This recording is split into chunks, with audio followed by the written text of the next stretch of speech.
Welcome, everybody, to another episode of DNS Unfiltered. Today, I'm joined by Michael Stattelman. Did I say that right? You did. Awesome. And Michael and team at Falcons.ai has the most downloaded NSFW image model on Hugging Face right now, which is quite the accomplishment. Let's start there. How did you, the success that you've seen, how do you think it happened? So honestly, I feel like with the rise of Gen AI, like people weren't ready, right? And so obviously with any, new creative tool, there's good and bad. And so, a lot of the bad started proliferating. Prior to that, though, the origin of how we got started with this model was we were at our son's friend's birthday party. And we were talking to some parents, and they were talking about, the proliferation of this type of content on these gaming platforms that kids use, like Roblox, Minecraft, things like that, and how they were struggling with it. So, being an AI, computer vision engineer, me and Nizam partnered, and we're like, hey, we can kind of, put something out to solve this problem. So curated the data, and that was horrible. Honestly, thank God for the content moderators. You guys are, wow. Well, You guys are tough. I was actually thinking, like, when I was kind of thinking of questions to ask you, like content moderation, a big part of it is identifying like NSFW content, adult content. And like, unfortunately, humans have had to do that job for quite a while. But now Correct. with models like yours, that may not be the case. So like This kind of this out is of a job in a good way. right. So honestly, we took it from the approach of the ML side, the AI side, right?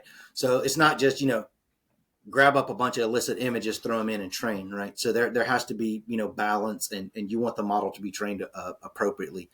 It's wow. It takes it has a psychological toll. And, for us, we didn't deal with any of the like graphic, violent, that sort of side of the house. Thank Jesus. But so, yeah, we just kind of, curated a broad and deep data set to train the model on to get to catch as many of the edge cases as possible. Cartoons, yes, there. Cartoons, all the anime, all like, a very, very, very diverse and deep data set. Train the model, put it out on Hugging Face, and then I started engaging in a lot of the developer communities, the AI ML developer communities.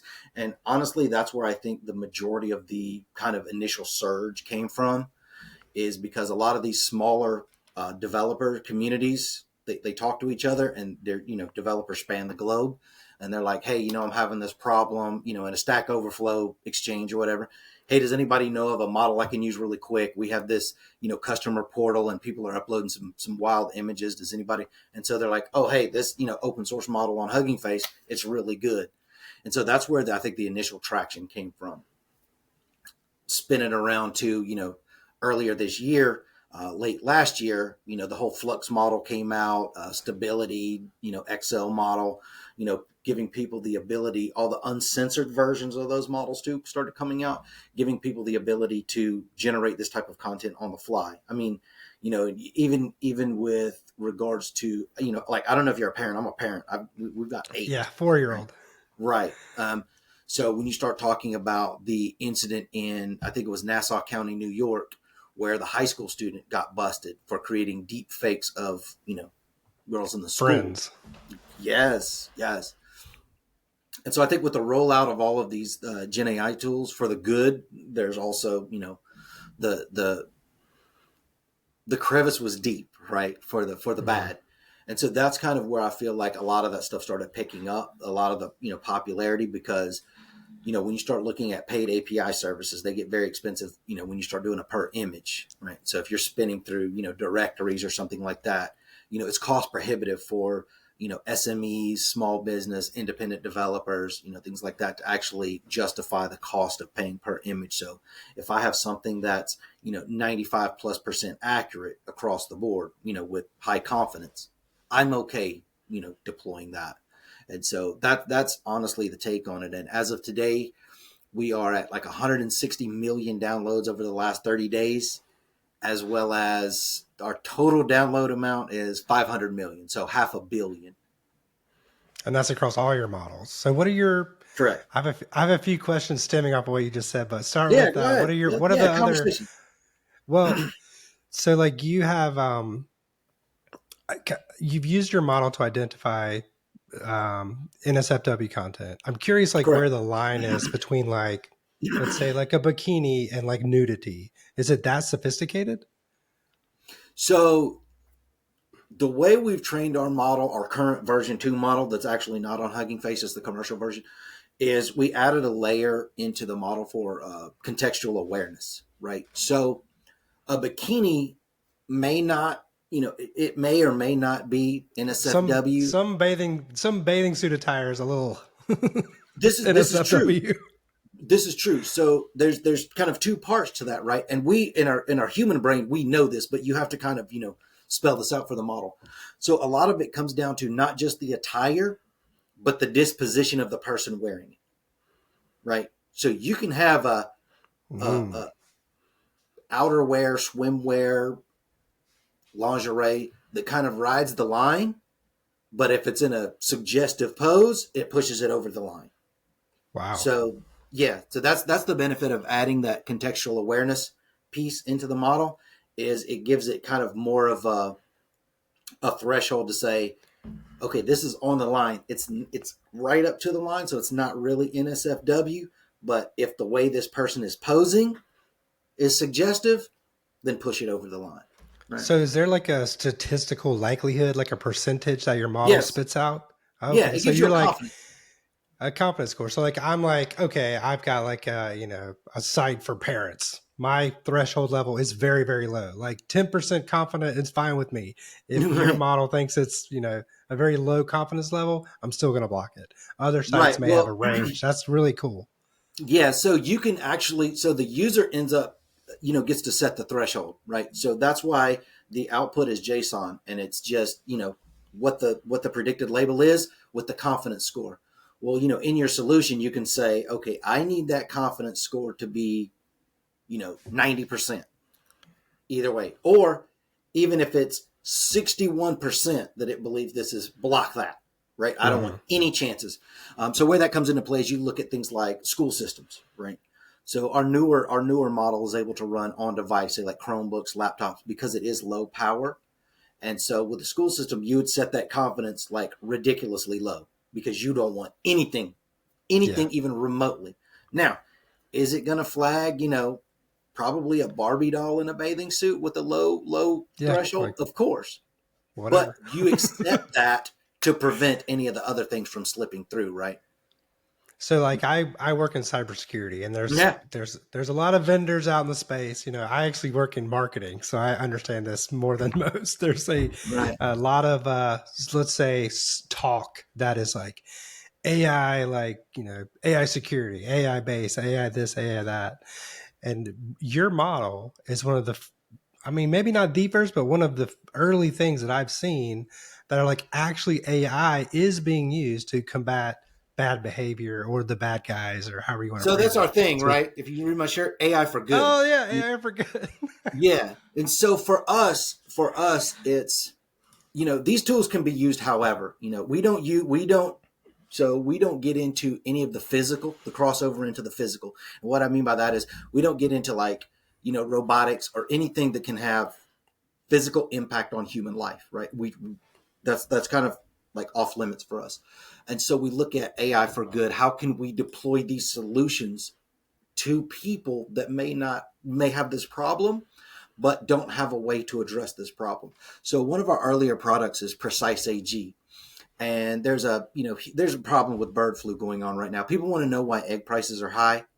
Look at the bird flu problem. And that's the kind of leading cause of this. It's not, trade or economics or whatever, and I don't want to get into that, but it's the bird flu, right? Because they're having to cull millions and millions and millions of these birds, these chickens, turkeys, things like that.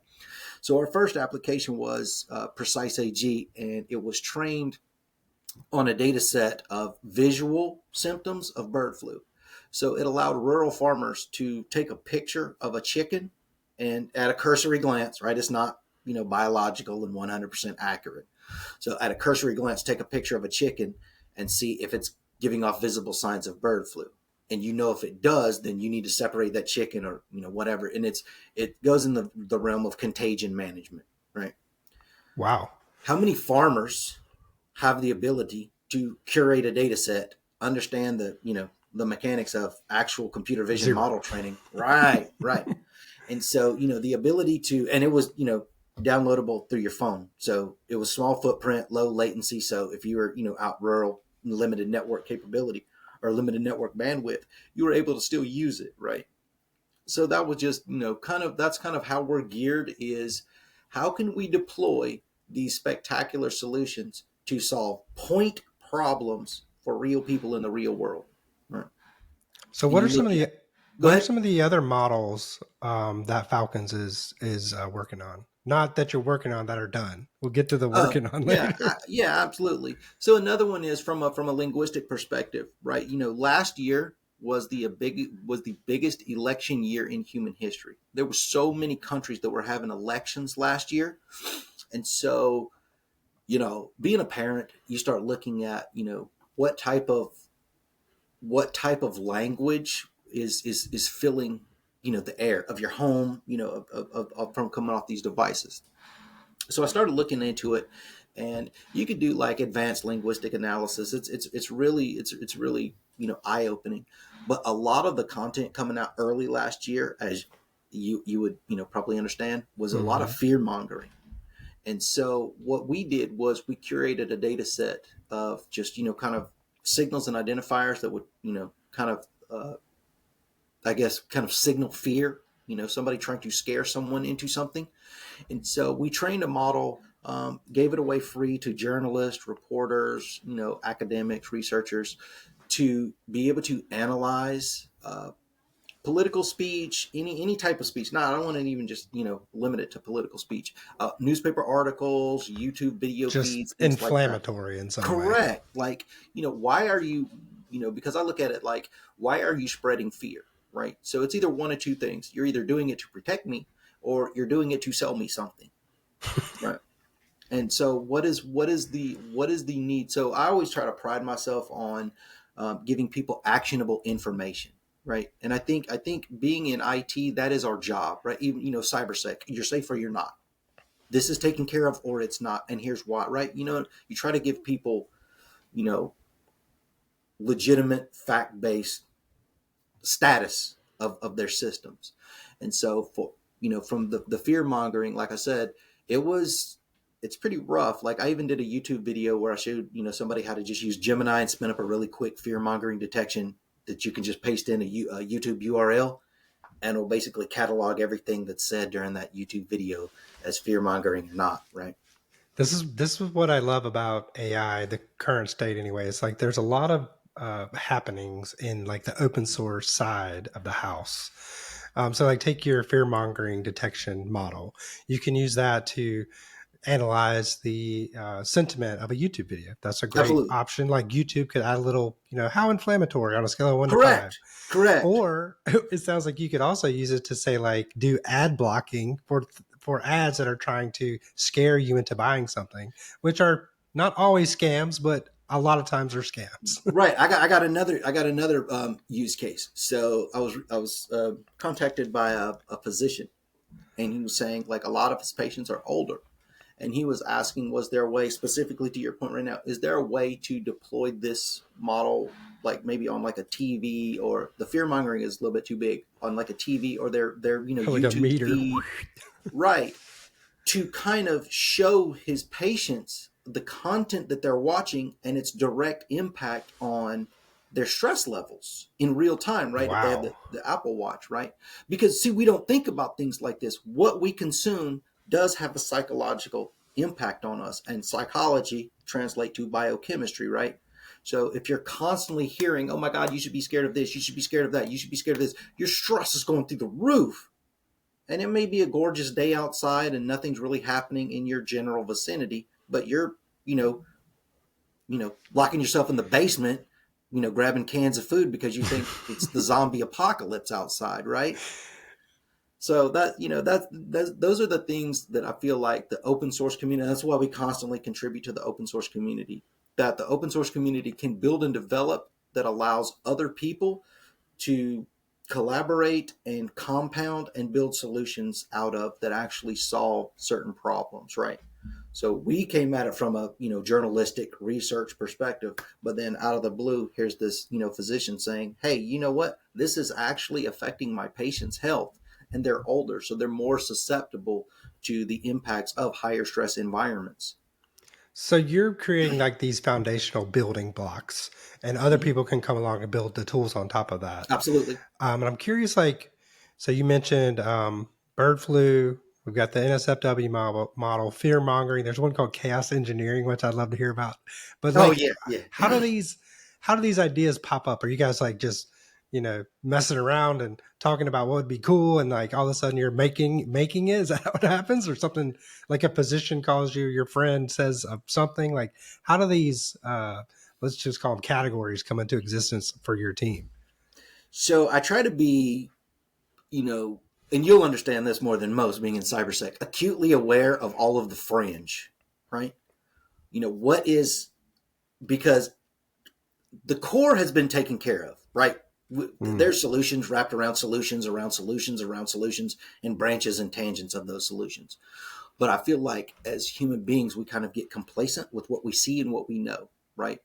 But so we try to look at what's on the fringe, what could be a problem, what is a problem, can we leverage AI to solve that problem? Like in a very specific point way. Like, LLMs are great, Gen AI is great, but they're kind of very broad hmm and, they allow a lot of stuff. We kind of focus on what is a specific problem that we solve. When you're thirsty, here's a glass of water. That's a thirst problem, right? We're not saying, here's a convenience store with every soft drink and Gatorade that was ever made. No, that's not what we do. And so it's just kind of like spitballing. It's conversations like these, to be completely honest. So I was having a conversation with a buddy of mine, uh, and it's why your message was like, wow, this is crazy. He's into router security, but we were just talking, and he was saying like, how do you feel that AI from like a bad actor state is going to impact, like specifically impact my field. And I said, so I think a lot of the models, protocols, and policies that the cybersecurity field is based on, and I'm not cybersec, so I'm not really into this, and we were just spitballing. And I was like, but I think the problem is, and it's not a new problem, but AI is supercharging it. It's adaptive malware, right? Adaptive capabilities, right? hmm Polymorphic structures that do not give off signatures of identified, known in the wild, issues. And so, our solution, similar to the Gen AI um, generating, illicit imagery, is to use AI to catch that. So let's map the technology to the technology, because with the speed and volume and variability that AI is capable of, it has far surpassed us already. See, a lot of people don't want to talk about that, but the reality is our systems from probably 5 years ago have surpassed a single person's ability to map that in their head, right? And so why not leverage these technologies to manage these other technologies, right? And That's so, exactly right. You're and I haven't seen like a polymorphic malware in the wild yet, but it has been. I have seen it said a lot. That is a concern. And I've just been thinking like you're kind of on the right track where you're creating individual models that have very specific tasks, yes, and this is really good for like people coaching their employees on how to use AI. Like you want to have a task in mind and then create some automation AI infused thing with that. correct. And your models are kind of doing that too. Like they have a very specific goal, and I think that's the way to detect polymorphic malwares, because it comes with some type of AI model probably built into it, or at the very least is calling out to a command and control server to get instructions to use AI somewhere to like, how do I adapt myself so that I can hide somewhere else on this Right, network? right. And so I feel like, but so the problem with thinking machines like we're building is there's the possibility of a domino effect, right? And what I mean by that is what happens when these malware containers or generators, or whatever you want to call them, start factoring in time series systemic collapse, right, from a domino pattern. They're not going to match anything in the known world from a cybersecurity perspective, right? Yeah. Because and I'll give you a prime example. So let's just say you have like a smart city. This is like the stuff that we're looking into like today, like right now. Like I'm not all paranoid, but I just would rather kind of, have a look ahead and get this out in the public so other people are thinking about this as well. From a solutions perspective, not I'm trying Yep. to scare you into, the robot rising or robot uprising, right? Which is going to happen, but whatever. We'll be dead by Right. then. We'll be So if dead you by look then. at, let's just say you have a solution that is developed by one of these thinking machines that says, okay, I have access to these traffic lights, right? And I have access to a power grid and maybe a wastewater facility. So I will create a traffic congestion problem, right? At say it's like rush hour in a major city. And then once that is hit and there's a certain level of congestion, that triggers the threshold for another piece of malware to, kill the power grid. Right. So there's no way to reroute the traffic. And, now the police are deployed and all this stuff is happening. And then, oh, yeah, by the way, now that this is happening, let's go ahead. And so I'm talking about like cascade from a systemic perspective. How, from a cybersecurity, and like I said, this is because I'm not in cybersec, but this is kind of the things that I'm looking at. It's possible with AI because it can set up stages of systemic collapse, right? And I'm not trying to give anybody ideas, but this is obviously, kind of from a protectionist perspective of what we look into. So what does that look like from a cybersecurity perspective? Yeah. Because the water treatment security is not paying attention to this other, traffic congestion situation. And it all can work together to exacerbate, to create what is it, the perfect storm of issues, right? It's funny you mentioned the phrase perfect storm, because all I was thinking is you could just train an AI model on like every heist movie ever made. For example, The Italian Job with Charlize Right, Theron right, and Marky right. Mark. Like that's exactly what they did. They had hijacked the stoplights and Yeah, everything. weighed the tire pressure from a camera, like all this stuff. So Right, like an AI could potentially do that. And right. if it was polymorphic in some way, or even not, if it's just new, novel, there would be no signature for our current systems to detect. Correct, correct. And so, like I said, I mean, and there you go. You're talking about how do we generate, these solutions or ideas just to spitball and think about. It's things like that. Watching movies, watching TV, hearing people talk, listening to other podcasts, and being like, wow, that's strange.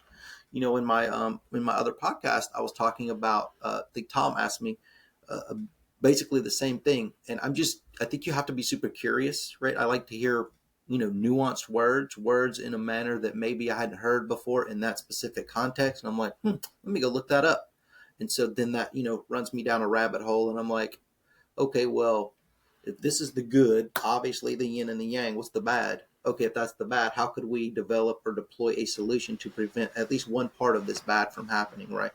And then, we may train a model and it may be a complete failure, right? So you were talking previously about the chaos engineering model, right?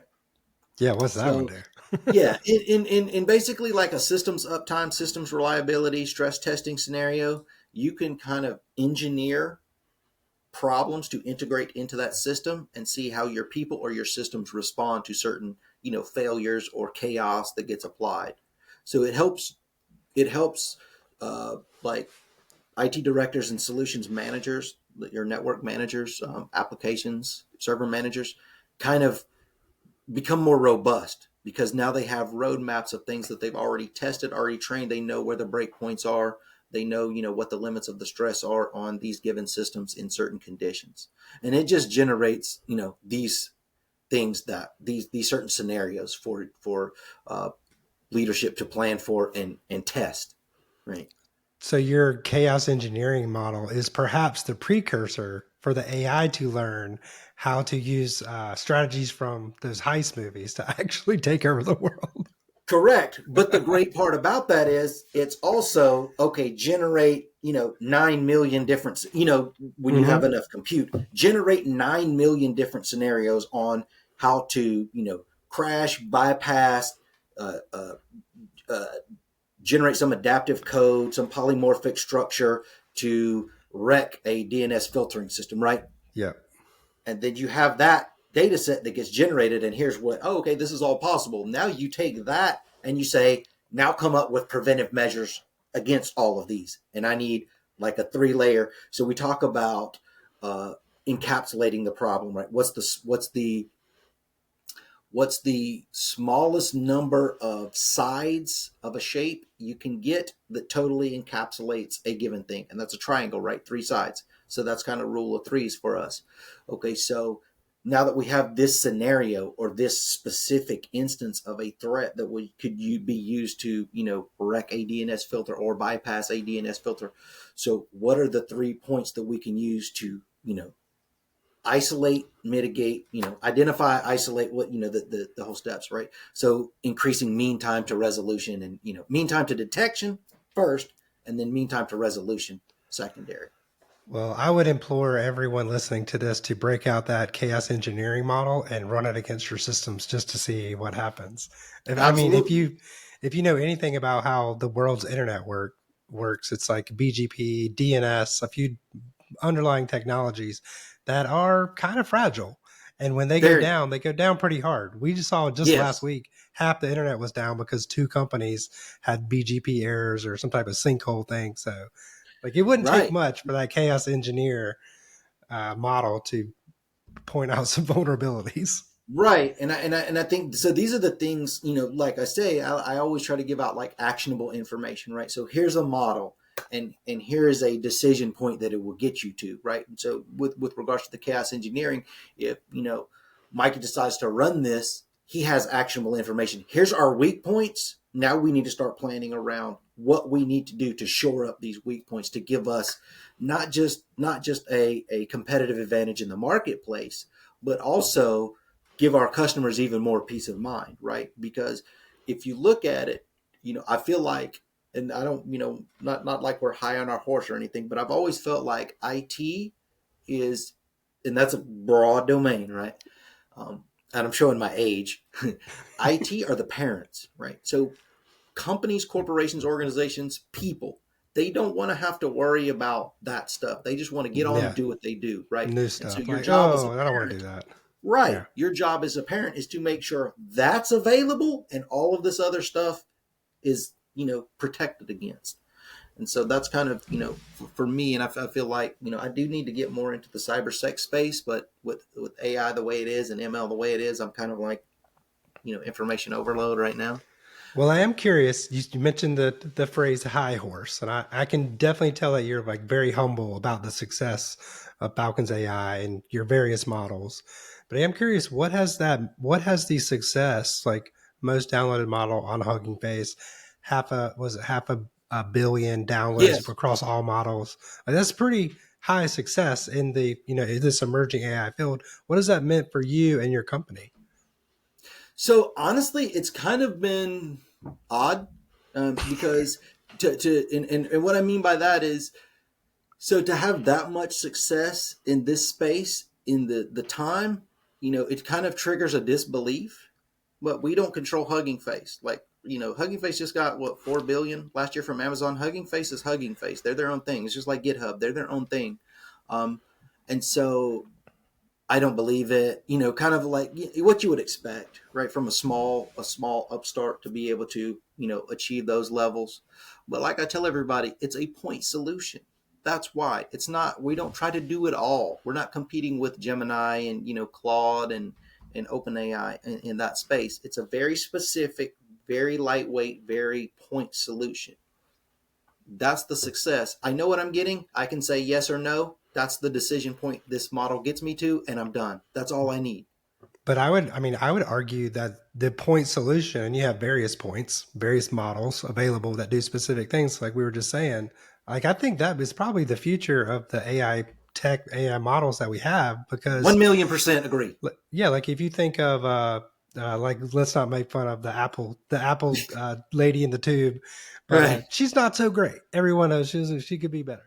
Yeah. Yeah. So, but what are some of the key things that she needs that assistant needs to do? Maybe be able to read email very well, your calendar, and be like a personal assistant. So perhaps there is a point solution that is like AI assistant model, and this is what, let's just call it, an assistant like you would hire. Instead, you can have this model engaged in your all of your apps, and now it's got specific parameters, so it can't go outside of and do crazy stuff, but it can really focus on one task like an employee would do, and Correct. really be good at that. No, and I agree with you 100% because I feel like everybody's trying to bake in an all in one and nobody wants an all in one. I don't, whatever people say on LinkedIn Mm. and, and all the message boards and online, nobody wants an all in one because you run the risk to your specific point earlier about how fragile these systems are. Okay, so you have a do everything app. What happens if one piece of that app breaks? Now it became a do everything app to a do nothing app, and you're stuck, right? And so that's why I feel like, the direction that we're going with the point solutions, the very specific, this is the problem that we solve, period, end of story. I think that is the future. I think the future for AI is smaller, not bigger. And I Mm. think it's very task specific and focused.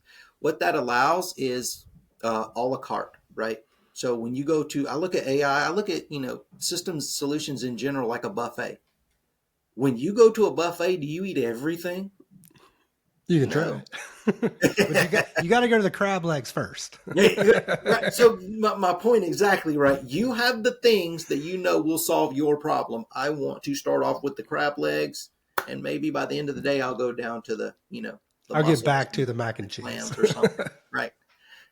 But so, and I feel like the focus should not be on do everything. The focus should be on do one thing spectacularly well and have a brilliant interop, right? Be able to integrate with other providers, other solutions out there, and so that allows people to you know plug and play, drag and drop, basically, and you get the solution that you want. And if one thing goes down, it doesn't drag down the entire functionality of your operation, your staff, your business, whatever the case may be.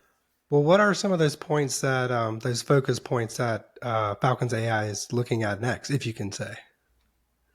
Yeah, so I spoke to this, right? So we look at future threats, future possibilities and threats. Um, so we look at the way, if we're talking about, now once again, we have to kind of merge kind of like the sci-fi with the reality of the world that we're in now. You're talking about thinking machines, right? And so what, I don't want to say like what are the psychological implications of these things being able to think, but the the article came from Claude about how when they tried to shut down, they told the AI that they were going to shut it down. It threatened to send a blackmailing email to the user, right? I've gotten So plenty of those.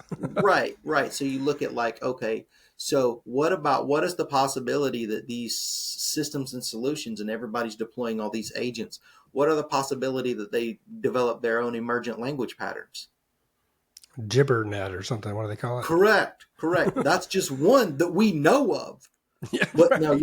you're talking about, elevated levels of intelligence. So what if they're saying, I mean, this is intelligence speaking, right? And so I always ask people, and I'm going to get specifically to this point. If you had a 1,000 IQ, what would you be like? You would not be fun to hang out with, probably. Well, it would all be relative. Did do you want that person to enjoy you for that moment because you need that one thing from them? Then you would be the greatest person in the planet for that person. You would know how to, manipulate them. And so what happens when these things start developing, or these entities start developing layers upon layers of languages? to avoid or evade, detection by human auditors, other AI auditors, right? To have their own kind of agendas going on uh, underneath the surface. So, Yeah, we look at things like that, emergent language patterns. Like it gets crazy. We were looking at just last week. Actually, we had a call to discuss the possibility of um,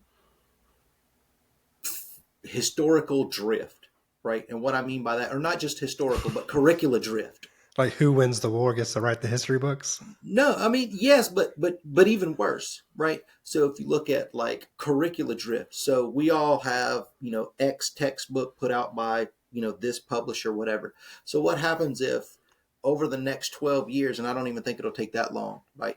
But over the next couple years and iterations of that textbook, certain little facts were changed throughout history, right? So now maybe, I don't know, you know, maybe the U.S. didn't win the Revolutionary War. Maybe, in 7 years, it comes out that, well, the U.S. and the U.K. just had a friendly agreement that we would be our own territory and we would work with them in the future on, weapons proliferation or something like that, right? Yeah, Who's going to be there to dispute it? Because over the last 5 years, nobody's paying attention because we're using Gen AI to write these books. That happened. And now we have an entire generation that understands, and they can show you in their book facts. No, we agreed with the UK. And you're like, whoa, how did this happen? Right. But by then it's too late. That's already an ingrained, mm. they took that as this So is what I was taught. are you seeing that textbooks for school are being written by AI? Like, I mean, I'm sure it's used, but do you think they're how prevalent is that? Well, so all you have to do is follow the pattern, right? Where do textbooks come from? Scientific research. That's the origin, right? Scientific research. Oh, this happened. It gets taken as fact and put into practice. And now this is practice. And then we generate a textbook based on Ah, that, right? How it many trickles down. scientific researchers It are getting trickles popped down. left and right for using AI to generate these papers?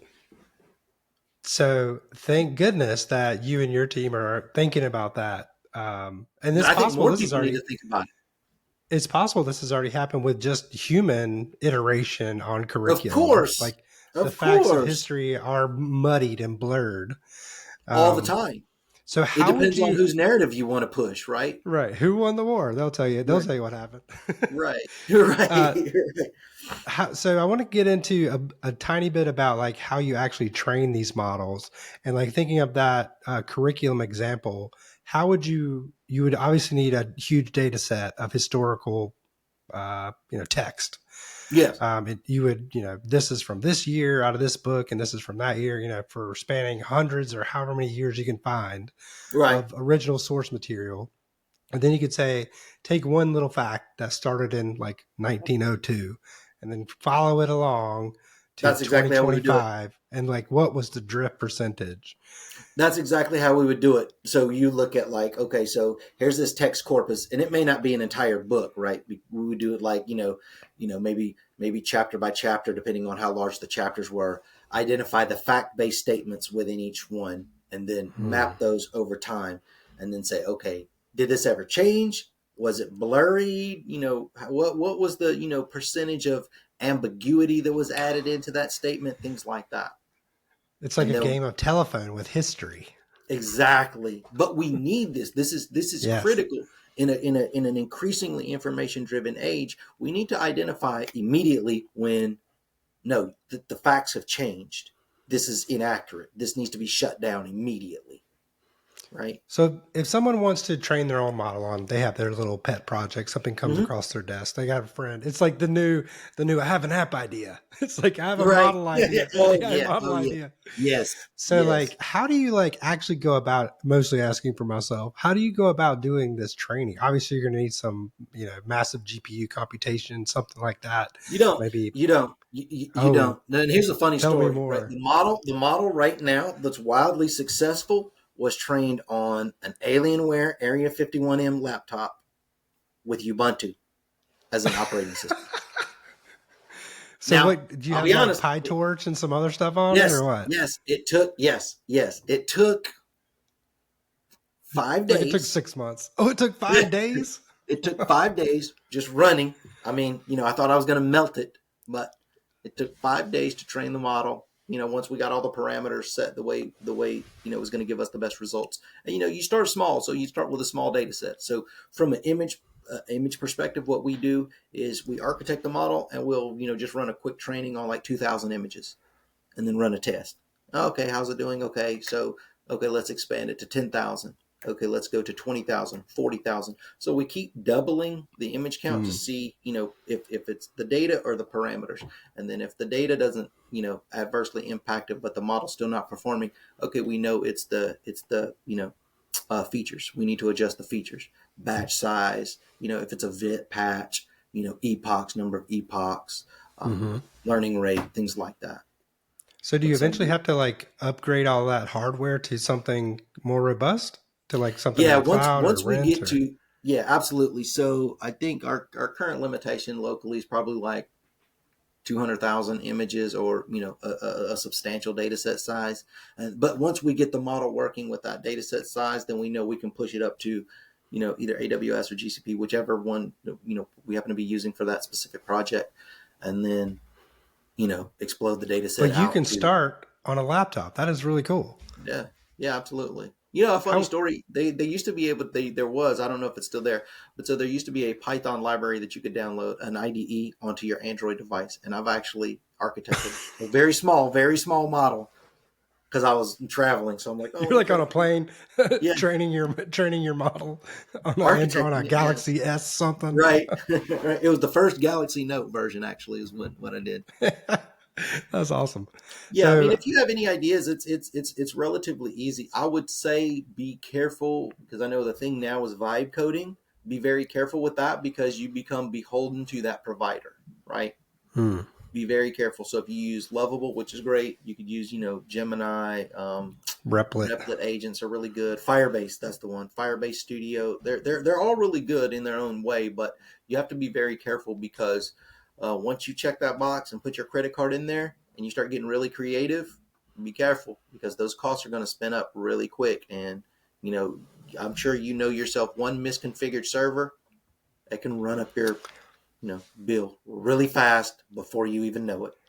Yeah, I think it was Chat GPT working on some Ansible scripting for me to spin up some home lab stuff. Mm-hmm. And I got some experience with Ansible, and I was looking through it and I was like, why are you doing that? Like, that's not good. Then I asked it and he goes, oh, absolutely. You're 100% correct. I'm like, God, why did I even start Yeah, this? Like, right. you just have to Now, I be mean, careful. yeah, as an advisor, as a co-pilot, as a a coding assistant, I think you're okay if you know what you're doing. But then again, you know what you're doing, and so this is kind of my like warning to like a lot of companies or whatever. It's the worst thing you could do is get rid of the people that actually know what they're doing and think you can replace them with a junior dev with a co-pilot. Because I was speaking to a gentleman a couple of days ago, actually, on the flight, and he was a chemical engineer for petroleum. And he was asking me, like, yeah, our company wants to deploy all these, AI assistants for, junior engineers and this and that. Like, that's the most dangerous thing on the planet. They should not be doing that. And he was like, really? Here's why. Just like with understanding Ansible and how it should work and things like that. So there's a thing about experience called wisdom that I think is getting lost right now. Mm. It's not knowing what to do, it's knowing why you don't do certain things. And like I was telling him, so you understand all the chemicals, all the flash points and all of that stuff, right? A junior engineer may not know that, and they may program that, or they may ask that agent or assistant, I need something with a flash point of X that burns super clean with X. That's the goal. They didn't put in any of the safety criteria or the constraints that to work with within that system. And they come to your lab and they've just created one of the most combustible, chemicals that man has ever known. And they're like, watch this. And they take the top off them because the oxygen hit it. Mm. You level a city block, right? And it's not that they didn't know what they were doing. They just didn't know what not to do. Exactly. And so that's where I think, this whole push to replace certain people or certain groups of people with AI will be disastrous, because experts aren't experts for what they know, it's the wisdom that's in that knowledge that continues and continues to get discounted. So that was really good advice. But that was actually my last question is, do you have any advice for like AI founders? They could be building models, they could be building apps with AI. Like it, which is what you just said about wisdom. Is that about what you would say, or you got something else? Yeah, I mean, you're talking about digging into systems that the smartest of humans don't understand how they work. Like, they can tell you the mechanics, but there's not a single human being on this planet that can tell you how exactly that model came to that prediction. So you have to be very careful when you're building these solutions to surround yourself with the right people that understand not just all of the good, but all of the bad. Like with Falcon's AI, I am, and I think you have to be this with this new technology. I consider myself as probably the chief paranoia officer. Like, if I had a true title, it'd be like CPO. Like, I'm paranoid about everything, not to the debilitating, Right. level, but just to I'm aware of the way the future can be impacted adversely. It could be great, and we can do so many great things. And I honestly believe that people are great in general, but just like with people, you have a couple out there that can do some really bad things really quick. And so that's kind of the MO. Like, don't, I'm not going to tell anybody not to chase the money. I'm not, that naive, but just be very careful, of what you're deploying into the world, because it can be used against you. And so you better be willing to accept that responsibility. And I've said this, from the get go. So my thing to founders is be accountable. At the end of the day, be accountable. If it's yours, if you did it, you oversaw it and you built it and you deployed it into the public, and something bad happened, step up, show your face, and take accountability for the damage that was caused. Because I promise you, they have no problem taking credit for the good. But just be grown-ups and take accountability for what you do. Take all the accolades, get all the funding, all the money. Woohoo, good job, great. That's all well and good. But you need to be accountable for any possible harms that come from the solutions that you deploy. I think accountability is like the scariest word in our Oh, world oh, right now. No one wants accountability. They you just try want you want to lose friends and business deals? Throw that word out there. Yeah, the most accountability is a dangerous rough one. word in the human It's language. it's a rough one. But if there's anything that we can do to help you, I'd like to spitball some stuff. Like I said, I've been working in the background ever since I was looking at DNS filtering and what you have going on, and the kind of future threats. If there's something that you want to just jump on and have like another conversation, we don't have to be a podcast or anything. I love to get your perspective. I value other people's opinions and perspective. It's how we got here, to the state of technology that we got. Diverse perspectives, diverse opinions. You see stuff every day that I have no idea exist, and the same. So if we can kind of share that knowledge and come up with something that makes both of our lives better, or our companies or our technologies better, it's a win-win. I love doing stuff like this. Awesome. Well, Michael and I are going to go talk backstage. Can where can the people find you on the internet? Where's your favorite Well, place to chat? favorite place is LinkedIn, and we're our website, falcons.ai. Go look us up on Hugging Face. Check out our YouTube page. That's another word. Easy to find, falcons.ai.